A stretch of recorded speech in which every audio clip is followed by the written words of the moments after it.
Halo teman, selamat datang di channel Geng 05. Seperti biasa saya akan kembali membuat konten movie storyline. Dan film yang akan dibahas kali ini berjudul Anate.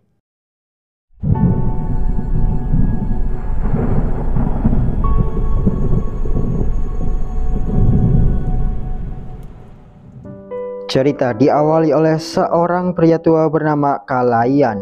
Ia sedang menjemput adiknya yang bernama Tangga Minachi. Minachi baru pulang kampung setelah lulus dari kuliah. Sejak kecil, Minachi diurus oleh kakaknya karena hanya mereka berdua saja yang mereka miliki. Jadi tak heran bila keduanya saling menyayangi dan tak ada yang lebih penting daripada hubungan persaudaraan mereka. Kalayan datang ke sebuah firma hukum. Ia membantu seorang kakek yang sedang mengalami masalah tanah dengan seseorang bernama Natadurai. Kakek itu tanpa sengaja menjual tanahnya ke Natadurai. Kalayan pun berbicara dengan pengacara yang bernama Patamal agar penjualan tanah kakek itu dibatalkan. Ini सच बहुत जरूरी है. क्या बात है, बिल्कुल सही कहा madam. Natadurai bilang jika kakek itu telah menandatangani dokumen penjualan tanahnya. Pengacara Patamal pun bilang jika sesuai hukum kebenaran yang utama. Dan kebenarannya kakek itu telah tanda tangan dan dokumen penjualan tanah itu resmi. Kalayan lalu berkata bila si kakek dijebak dan ia tak tahu apa-apa tentang urusan semacam itu. Dan ada yang lebih besar dari kebenaran, yaitu keadilan. Kalayan memberitahu bila sebidang tanah yang kakek itu minta adalah tempat istrinya dimakamkan. Dan kakek itu ingin agar saat nanti ia tiada, ia bisa dimakamkan di sebelah istrinya. Akhirnya pengacara Patamal membela si kakek dan bukannya membantu Natadurai. Kakek pun berhasil mendapatkan tanahnya kembali. Kalayan berterima kasih pada pengacara Patamal dan mereka berdua langsung akrab. Natadurai datang dan ia berkata jika ia tak akan berhenti sampai ia dapatkan tanah tersebut. Kalayan kemudian bilang pada Natadurai jika berhektar-hektar tanah yang dimiliki seseorang tak segenggam pun akan dibawa mati. Kekuatan dan kekuasaan jangan digunakan untuk menindas orang miskin, ucap Kalayan. Ucapan Kalayan itu membuat pengacara Patamal kagum dan sejak saat itu Kalayan dan Patamal menjadi dekat. Di suatu hari Minachi berulang tahun dan Kalayan pun mengadakan pesta besar-besaran untuk adik kesayangannya. Keluarlah pemikiran untuk pernikahan Minachi. Kalayan pun mengumpulkan orang-orang untuk membahas hal itu. Seseorang lalu bilang jika laki-laki yang menikahi Minachi harus dari Dubai. Jadi nantinya penduduk desa itu tak akan kekurangan minyak lagi. Kalayan lalu menghampiri seseorang itu dan menyuruh orang-orang di sana untuk berpaling. Kalayan pun langsung menampar seseorang tersebut.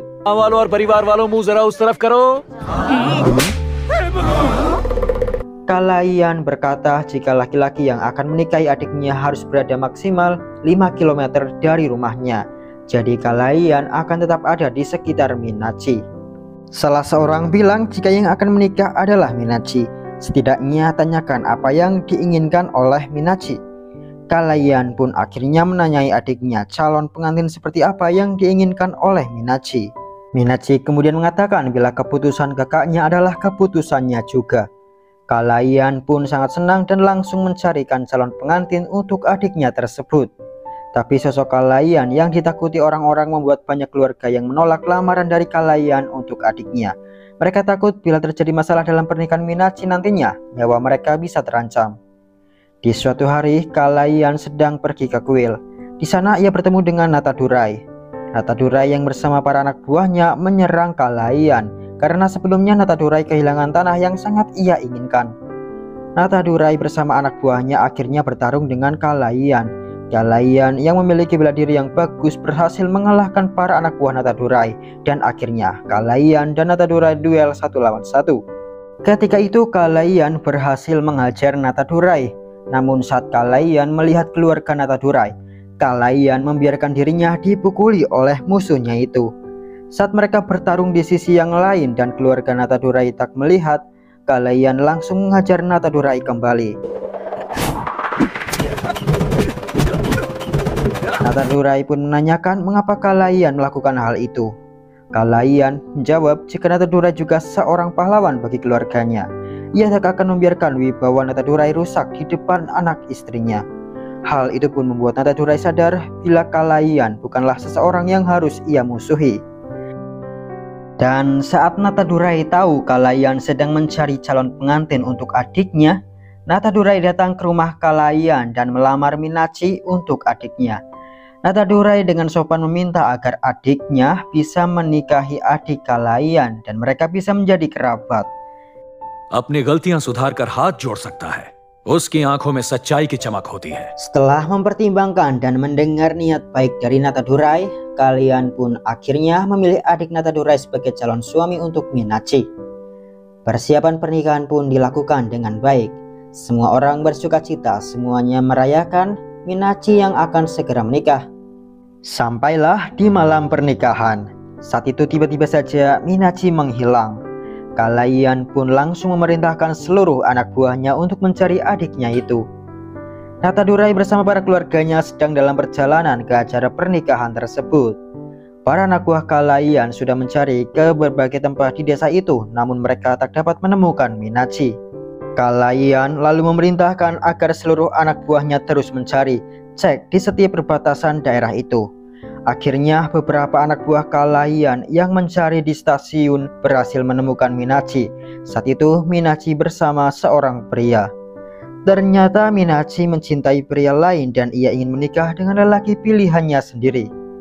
Natadurai bersama keluarganya telah datang.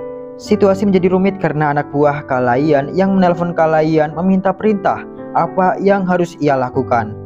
Natadurai sudah ada di sana dan menanyakan apa yang terjadi. Sementara di telepon Kalayan mendengar adik kesayangannya menangis. ऐसे कहो रोना बंद करे, रो मत बहना। Kalayan bingung apakah ia harus memaksa adiknya untuk pulang dan menikah dengan adik Natadurai ataukah membiarkan adiknya untuk menikah dengan pria yang ia cintai. Di sisi lain, kehormatan keluarga penting, namun perasaan dan kehidupan Minachi juga sangat penting bagi Kalayan. Akhirnya Kalayan memutuskan agar para anak buahnya pergi dari stasiun itu dan membiarkan Minachi pergi dengan lelaki pilihannya. Kalayan ingin agar adiknya bahagia dan menikah dengan lelaki yang ia cintai. Kalayan lalu meminta maaf pada Natadurai. Kalayan bahkan menunduk dan ingin menyentuh kaki dari Natadurai. Namun Natadurai pun sangat menghormati Kalayan dan ia tak mempermasalahkan hal itu.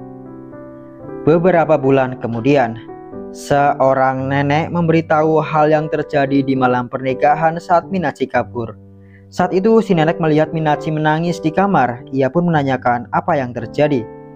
Minachi menjelaskan bila ia jatuh cinta pada seseorang di kampusnya dahulu, tapi kakaknya sangat penting bagi Minachi. Karena itu ia menurut pada kakaknya dan akan menikah dengan lelaki pilihan kakaknya tersebut. Namun saat pacar di kampusnya mendengar Minachi akan menikah, lelaki itu menghubungi Minachi dan ia bilang akan bunuh diri bila Minachi menikah dengan pria lain. Minachi kebingungan apa yang harus ia lakukan. Nenek itu menyuruh Minachi untuk tak mengatakan apapun pada orang lain.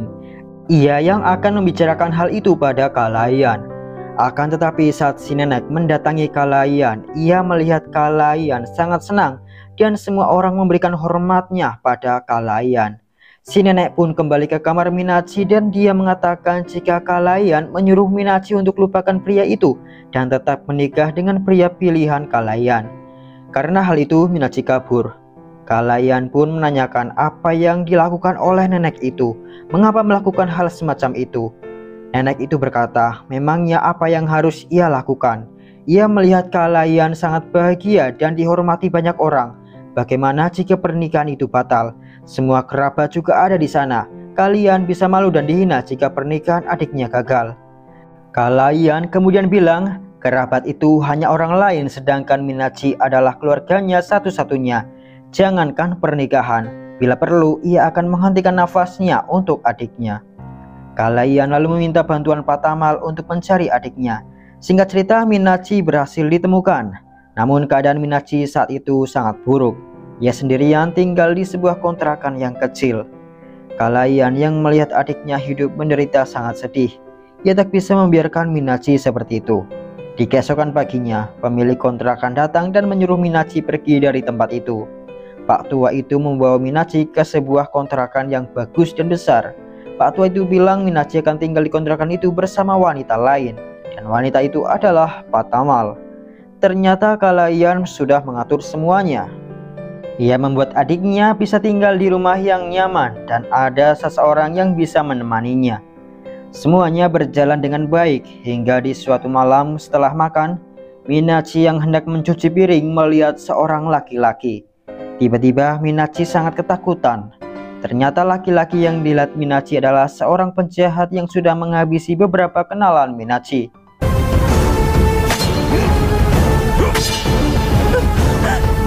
Pak Tamal melihat Minachi ketakutan dan ternyata Minachi demam. Dia pun pergi ke apotek untuk membeli obat. Akan tetapi saat di jalan untuk pulang, Pak Tamal dicegat oleh beberapa orang. Pak Tamal langsung lari dan beruntungnya Kalayan ada di sana dan ia menolong Pak Tamal. Kalayan menghajar para penjahat itu dengan brutal. Ia menanyakan mengapa orang-orang itu mengejar Minachi. Hingga akhirnya salah satu penjahat mengaku dan menceritakan apa yang sebenarnya terjadi. Ia diperintahkan oleh seseorang bernama Manoj Parekar. Begini ceritanya. Minachi menikah dengan pria pilihannya yakni Arafin. Mereka pun hidup bahagia. Minachi diterima dengan baik oleh keluarga suaminya. Arafin juga membuka sebuah perusahaan bersama Minachi. Semuanya baik-baik saja hingga akhirnya datanglah seorang pengusaha yakni Manoj Parekar. Manoj mengelola uang gelap dan untuk menjadikannya uang sah ia bermitra dengan perusahaan resmi. Karena itu Manoj ingin mengajak Arafin bekerja sama. Arafin bilang ia tak tertarik dengan kerjasama itu dan Manoj bersama orang-orangnya bisa pergi. Namun Manoj bukanlah orang baik. Ia selalu memaksa dan mengancam pemilik perusahaan yang akan ia ajak bekerja sama dan Manoj akan meminta 50% saham perusahaan. Arafin dan Minachi menolak kerjasama itu dan mereka tak takut dengan ancaman Manoj Parekar. Hingga akhirnya pabrik milik Arafin dibakar dan izin operasi juga dicabut. Bukan hanya itu, Manoj juga memfitnah Arafin dengan menabrakkan seseorang ke mobil Arafin. Arafin pun dipenjara. Di penjara itu Arafin dipukuli. Manoj pun menunjukkan penderitaan Arafin pada Minachi dan akhirnya Minachi tak punya pilihan selain menandatangani dokumen tersebut. Akan tetapi Manoj tak membebaskan Arafin. Ia menyuruh Minachi untuk berusaha membebaskan suaminya sendiri. Jika ada orang yang membantu Minachi, maka orang itu akan dihabisi oleh Manoj. Sudah 2 orang yang berusaha membantu Minachi. Mereka adalah polisi dan seorang pengacara. Tapi keduanya dihabisi oleh anak buah Manoj. Kalayan yang mendengar cerita itu sangat marah. Adik kesayangannya dibuat menderita oleh Manoj. Kalayan pun berpikir untuk balas dendam pada Manoj. Ia akan mengembalikan perusahaan milik suami Minachi dan milik setiap orang yang ditindas oleh Manoj. Hal pertama yang dilakukan oleh Kalayan yakni menggantung orang-orang yang sebelumnya mengejar Pak Tamal. Manoj sangat terkejut ketika melihat beberapa anak buahnya digantung di tengah kota seperti itu. Selama ini tak ada orang yang berani melawan Manoj. Hal itu pun membuat Manoj kepikiran kira-kira siapa yang berani menantangnya. Kalayan lalu menelpon Manoj. Ia mengaku sebagai Anate dan ia yang telah menggantung para anak buah Manoj. Manoj pun bertanya siapa kau. Kalayan hanya menjawab jika Manoj seperti Hitler yang telah menghabisi banyak orang. Namun Manoj lupa satu hal. Hitler itu mati. Kematian adalah untuk semua orang dan hal itu akan datang untuk Manoj. Manoj kemudian berkata apa yang dimiliki Anate sampai ia seberani itu. Anate menjawab tidak selalu tentang apa yang kau miliki. Terkadang ini tentang apa yang tidak mereka punya. Anate berkata ia tak takut sedikit pun pada Manoj. माता पिता और ऊपर वाले की सौगंध आजमा ले अपनी ताकत और डरा के दिखा मुझे. Manoj bilang jika Anate bersikap dan berbicara seperti pemberani, tapi mengapa ia bersembunyi dan hanya berbicara lewat telepon. Anate alias Kalayan hanya tertawa dan bilang ia sudah dari tadi di depan Manoj, tapi anak buah Manoj tak mengizinkannya untuk masuk. Manoj pun melihat keluar dan terdapat beberapa orang yang melambai. Manoj langsung menyuruh anak buahnya untuk keluar dan tangkap Anate beserta orang-orangnya. Anate bilang jika ia sudah mempersiapkan sesuatu untuk Manoj. Anak buah Kalayan pun langsung melempar bom ke truk-truk milik Manoj. Terjadi ledakan yang cukup besar dan hal itu pun membuat Manoj mengalami kerugian yang besar.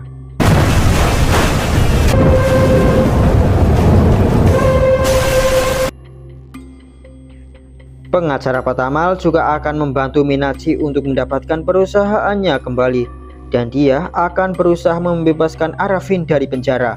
Awalnya Minachi menolak bantuan dari Patamal karena orang-orang yang membantunya bisa dalam bahaya. Tetapi Patamal membujuk Minachi dan akhirnya Minachi pun setuju. Di suatu malam ketika Manoj sedang di jalan, Anate mengejar dan tiba-tiba para anak buah Anate menyiram bensin ke mobil yang dinaiki oleh Manoj. Anate lalu menyalakan api dan mobil Manoj itu pun terbakar. Manoj dan anak buahnya berusaha kabur. Saat itu Manoj melihat sosok Anate walaupun tidak semuanya karena tertutup kobaran api. Manoj sedikit mengalami luka bakar dan dia dirawat di sebuah rumah sakit. Para anak buah Manoj yang ada di sana memberitahu bila mereka mendapatkan sebuah surat dari Anate. Surat itu berisi agar mereka menghabisi Manoj dan mereka diberi jam-jam tertentu. Bila mereka tak melakukannya maka mereka yang akan dihabisi oleh Anate.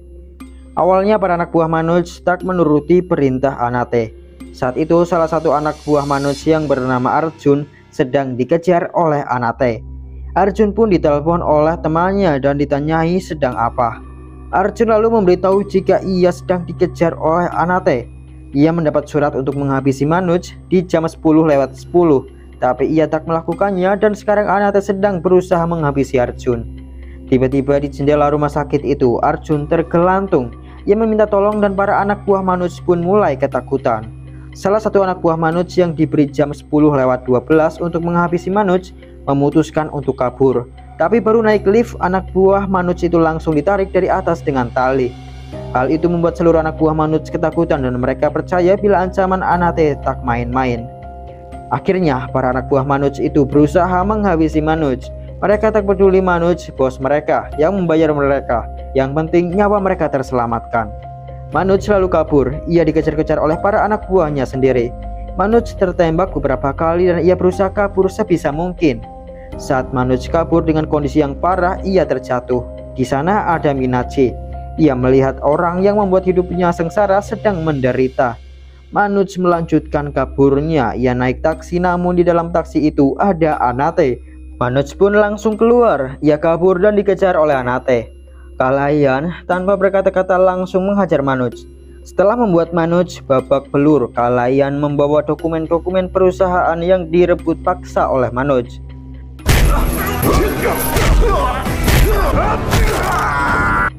Kalayan memaksa Manoj tanda tangan dan mengembalikan perusahaan-perusahaan itu.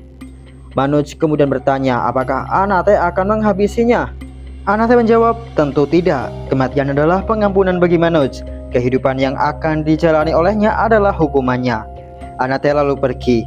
Manoj pergi ke rumah kakaknya yang bernama Udav Parekar. Sebenarnya Manoj dan kakaknya Udav tak memiliki hubungan yang baik. Mereka saling benci dan bermusuhan. Tapi entah apa yang dipikirkan oleh Manoj dengan mendatangi rumah kakaknya. Sementara itu pengacara Patamal memberitahu Minachi bila keputusan pengadilan bagus dan suami Minachi akan dibebaskan besok. Minachi akan dapatkan kembali kehidupannya yang hilang. तुम्हारा पति कल रिहा हो जाएगा। देखो सब ठीक हो गया ना? Di tempat Kalayan mendengar berita bila Manoj Parekar telah tiada. Dan inilah yang terjadi saat Manoj mendatangi kakaknya Udav. Manoj memberitahu tentang Anate. Ia bilang agar kakaknya yang menghabisinya. Manoj tak mau dibunuh oleh orang asing. Tapi Udav diam saja. Akhirnya Manoj hendak bunuh diri. Manoj meminta Udav untuk menghabisi Anate sebelum menguburkannya. Walaupun selama ini mereka bermusuhan, Manoj tetaplah saudara dari Udav. Karena itu Udav akan balas dendam pada Anate. तू पारेकर का खून है। Udav menyuruh seluruh anak buahnya menghampiri para keluarga pemilik perusahaan yang diambil alih oleh Manoj. Semua keluarga itu tak berdaya dan tak tahu apa-apa tentang Anate. Sementara beberapa anak buah yang mendatangi tempat Minachi masuk ke ruangan yang di dalamnya terdapat Kalayan. Udav menelpon anak buahnya yang mendatangi tempat Minachi tapi tak ada yang mengangkat. Para anak buah Udav itu sedang dihajar oleh Kalayan.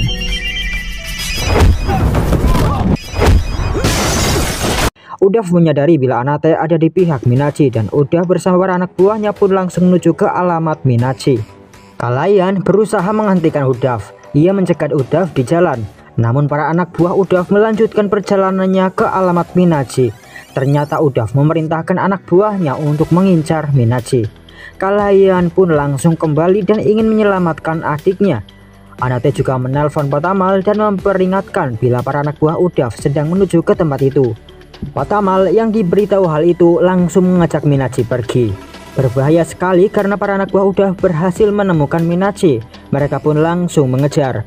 Beruntungnya Kalayan datang tepat waktu dan ia menghajar para anak buah Udaf.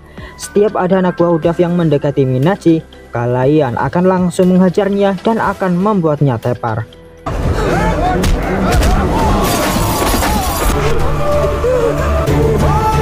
Tiba-tiba Udaf ada di sana dan menangkap Minachi. Udaf mencekik Minachi, tapi tak lama kemudian Kalayan langsung menghentikan Udaf dan ia bertarung dengan Udaf. Kalayan menghajar Udaf tanpa memberinya celah. Gayanya saja yang seperti gangster, Udaf sangat payah dan tak bisa apa-apa. Udah tua, sok-sokan gelut.